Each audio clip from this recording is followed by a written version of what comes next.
What is going on, guys? It is Brickgeneral here, back with another video, and today, guys, I'm going to be talking about basically the difference between disc games and games that you automatically download. So if you guys didn't already know, before basically the current generation of consoles, so before the Xbox One and the PS4, whenever you got a new game, you would get the disc and then put it right into your console, and then you just start playing. You'd play right off the disc. Now, currently, when you get a disc, you put the disc in, even if you buy it hard copy. Most people just buy the games online. Then once you've downloaded them, or once you put it inside your console, you still have to download the game. So today, guys, I'll be answering why that happens today and why this is basically something that's going on in the video game industry. So this is obviously more expensive for gaming companies, as first of all, they have to include a ton more storage. So for example, my Xbox 360 that I used was an absolute tank. The Xbox 360S or whatever model is called, it only had 4 gigabytes of storage. Now, the reason for this is obviously because they didn't have to download it, but still, 4 gigabytes of storage. A little thumb drive you could buy for like $1 has twice as much storage, that's 8 gigabytes.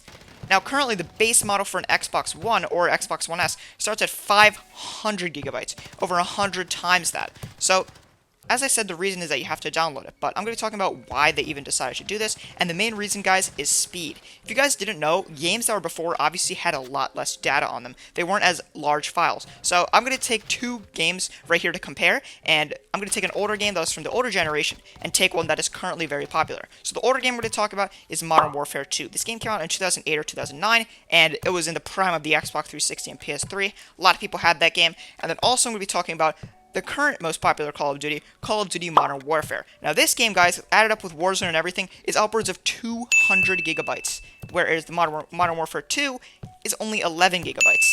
Now, obviously that's a stark difference, as you can see, because new Modern Warfare is already 20 times the size of that. Now, part of this is because, obviously, the new Modern Warfare has better graphics, better everything, just a lot more stuff on it, so that's a lot more data that's going on there. And what happens is you can't run that directly off the disk. The only way to actually get fast gaming is to actually download that directly onto the hard drive of your console.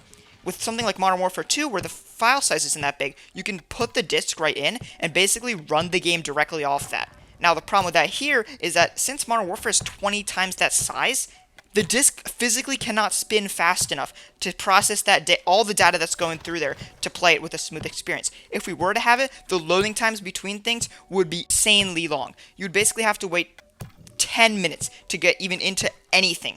And obviously, this loading time wouldn't be the same in older games because there wasn't as much data, there wasn't as much stuff to be processed. But a Blu-ray disc can simply just not spin fast enough to actually process that data. And also, if you were to create some technology that makes the disc spin faster, to basically process the data faster, the disk would just basically probably just break because it's going so fast to process all that data.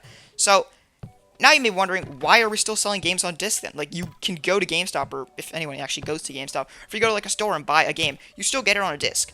The disc actually doesn't have like the actual game on it. It's just a license to buy the game. It just gives you basically the ability to download it. That's all the disc does. It doesn't actually act as something that you're actually playing on.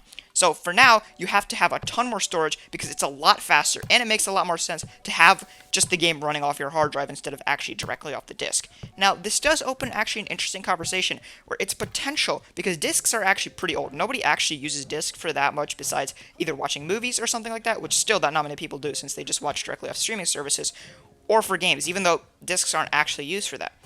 The more common thing is to use a flash drive, and with USB-C becoming more and more popular, it's a possibility that people, instead of actually selling the disc, the game developers could be selling USB 3.0 or USB-C flash drives that you just plug into your console and then the game's right there. Now, this would make a little bit more sense because first of all, the file would come back faster. It's a lot faster to process data through USB-C than through disk. Disk is a lot older, so that would make a lot more sense. But the only problem I see is just a disc. I just feel like that's a little bit more classic thing, and it would probably take a longer time for them to finally transfer over to USB-C. Now, I'm not sure if USB-C is fast enough to actually run the entire thing by itself. I know USB-C is extremely fast, at least 10 gigabits per second, which is definitely faster than a disk, but I'm not sure if this is fast enough to actually process a game on real time.